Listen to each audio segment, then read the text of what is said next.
Hey everyone, it's Sevy. Ayato is finally out to drown us in his Deluge, and I was thankfully given early access to try out Ayato, so I've been playing him for a few days already, collecting a lot of info and insights that I'm excited to share with you. You can also look forward to upcoming videos from me exploring Ayato's kit and potential over time. With all that out of the way, let's talk about my review of our resident boba lover.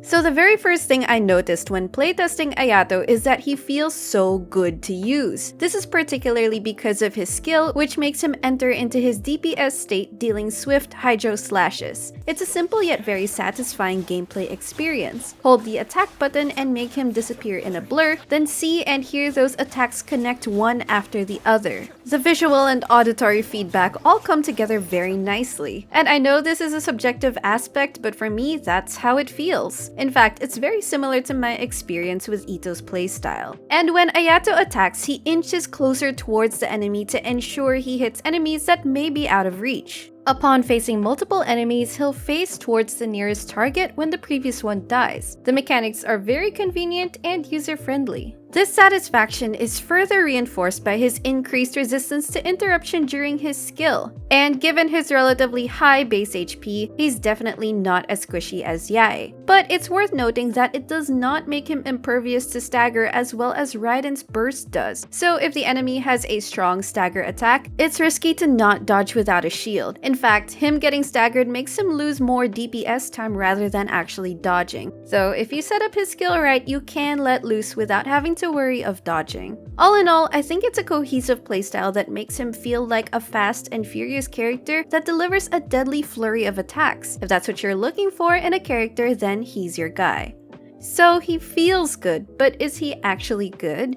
Let's go further into my thoughts on his kit and role. Finally, we're getting a new character in the very small Hydro roster, and long story short, Ayato's a very welcome addition for me. I see his primary role as an on-field DPS, but unlike other on-field DPSs, he takes up shorter field time given that his skill lasts 6 seconds, making him instead feel like a quick swap on-field DPS of sorts. He's also an AoE DPS since his attacks spread out in a cone in front of him, so to best maximize his damage, position your enemies right in front of you. So let me get into some more noteworthy points about his skill for your reference. 1. It follows standard ICD mechanics and does not snapshot. 2. You can get in at least 15 hits if you start attacking right away after casting it and don't get interrupted. With attack speed buffs, this can increase. 3. His skill generates particles every 2 seconds at a maximum of 3 instances in those 6 seconds. Unfortunately, it's an RNG of whether he'll generate 1 or 2 hydro particles for each instance, so it can range from 3 to 6 particles each skill rotation. His frequency isn't affected by attack speed buffs. 4. Its range is high enough to hit enemies lifted by Venti's burst. 5. The damage is dependent on his skill talent level, so there's no need to level up his normal attack talent. And then his skill staggers light enemies like Hilichurls, Treasure Hoarders, and Fatui agents, but not against heavy or large enemies. Ayato's attacks during his skill also gain additional damage based on his max HP through what you call Namisen stacks. It's a very small additional damage per Namisen stack, so I still wouldn't recommend going for an HP stance over an attack one, but it at least makes getting HP substats less copium. Aside from Ayato's skill, there's also his burst, which is like the Hydro version of Ganyu's burst. Casting it snapshots Ayato's stats, creates a large area where AoE Hydro damage is periodically dealt, and gives characters in it a small normal attack damage buff. It has a long 18-second duration and a 20-second cooldown, which is pretty good uptime. And like Ganyu's burst, it has the potential to do quadratic scaling damage if you crowd control enemies like with Venti. In relation to his burst, I think one noteworthy concern is his energy needs due to his 80 burst cost. He does have a passive talent that regenerates energy while he's off field, which caps at 40 energy. However, it doesn't magically solve your energy needs. He'll still need to self-battery with some help from his team.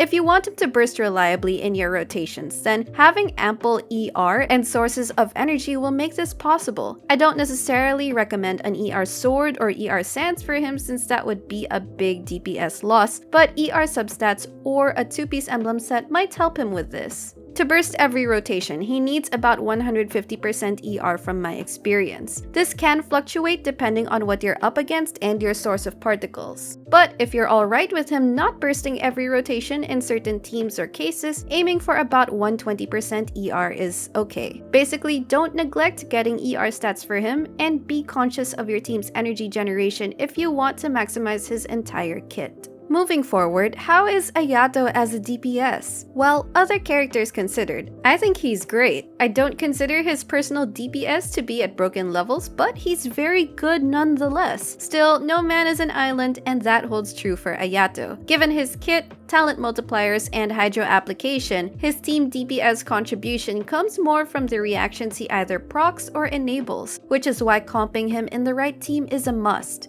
As predicted from his release, he'll fill in the role of DPS and Hydro Applier, mainly in Taser, Freeze, and Vape teams. Does he deliver? For me, I would say yes, with flying colors. My experience in trying him out in different team templates has left me with a very good impression. Taser teams with 2 other Electro units and an Anemo has been, unsurprisingly, an excellent comp.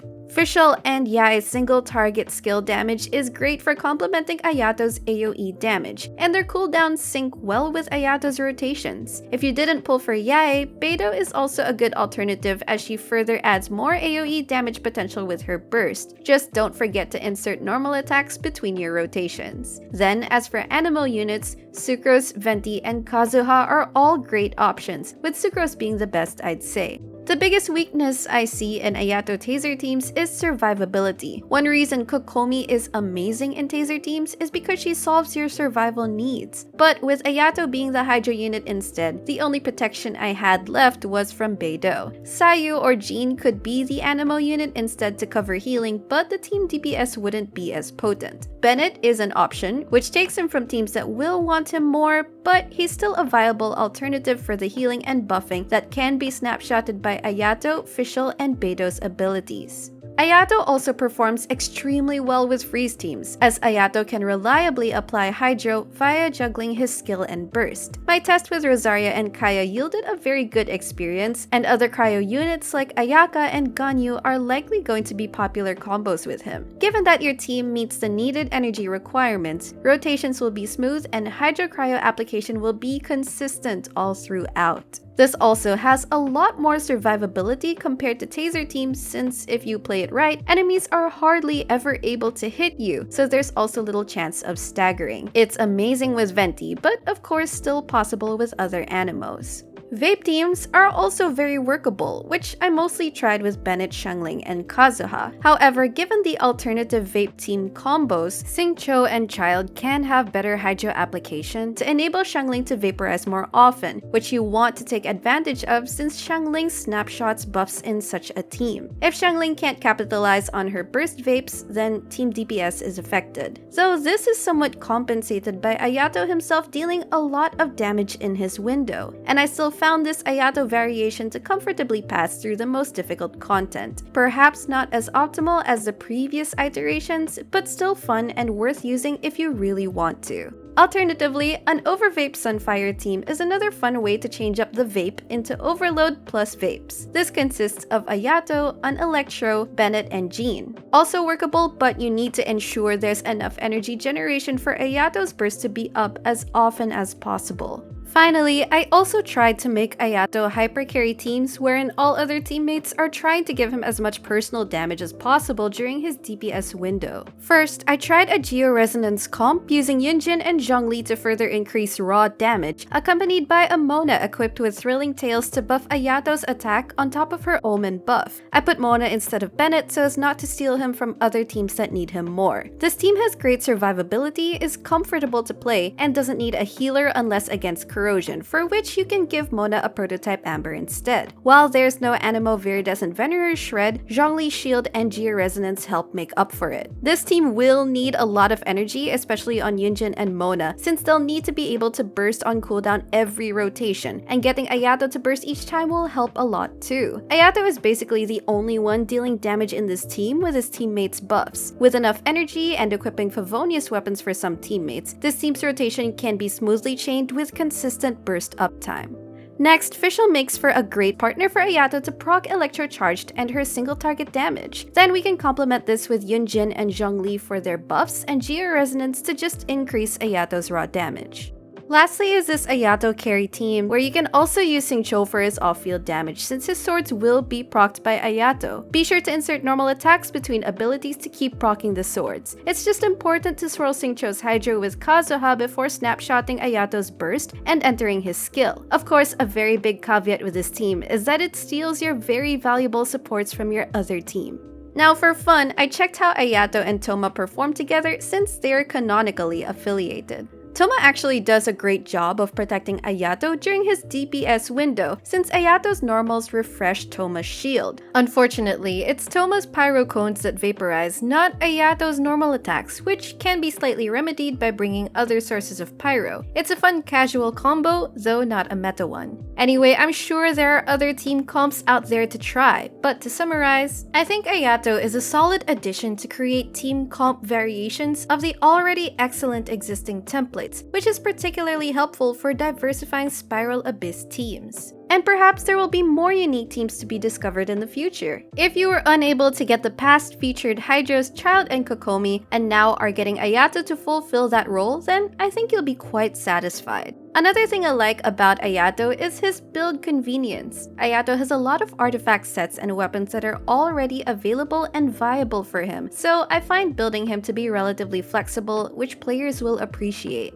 For weapons, aside from his signature weapon the Haran, you can instead give him the Jade Cutter, Skyward Blade, and Mistsplitter for your 5-star options. There's the Black Sword from the Battle Pass, the free-to-play 4-star Amenoma, or even Alliance Roar potentially for a Taser team. If you're short of 4-star swords, the Harbinger of Dawn could be a viable placeholder as long as you can keep his HP up, which is perhaps the easiest in a freeze team.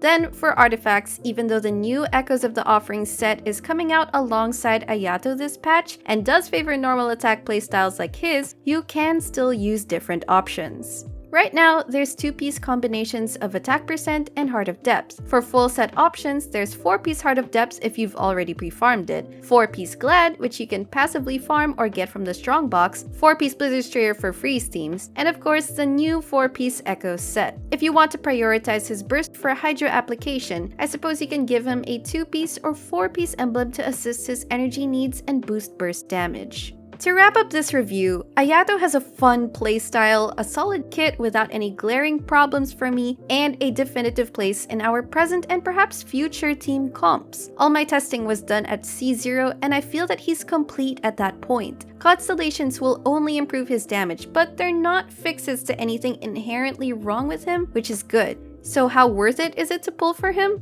Well, if you've been missing out on Hydro options that's been limiting your team possibilities, then I think he's a great character to open up previously unlocked possibilities. I know that Yelan, the recently drip-marketed 5-star Hydro, has created new waves of hype, but given that we don't know anything about her kit yet, it's more of a risk to wait for her. That's something you'll have to gamble on if you'd rather guarantee her as your 5-star Hydro unit. But for what Ayato is in himself, I love him, and I'm very relieved that, at least in my opinion, Hoyo did right by him. Of course, if you're on the fence, do his trial and wait for more info to be revealed before pulling. As for Ayato Wanters, I hope you get him soon and that he'll bring to you a deluge of enjoyment. That's going to be all for this video, everyone. Comment down below if you got Ayato and what you think of him so far. I would love to know. If you enjoyed it, don't forget to leave a like. Consider subscribing to my channel for Genshin Impact guides and content if you haven't already, and I will see you all soon. Take care! Mind the deluge.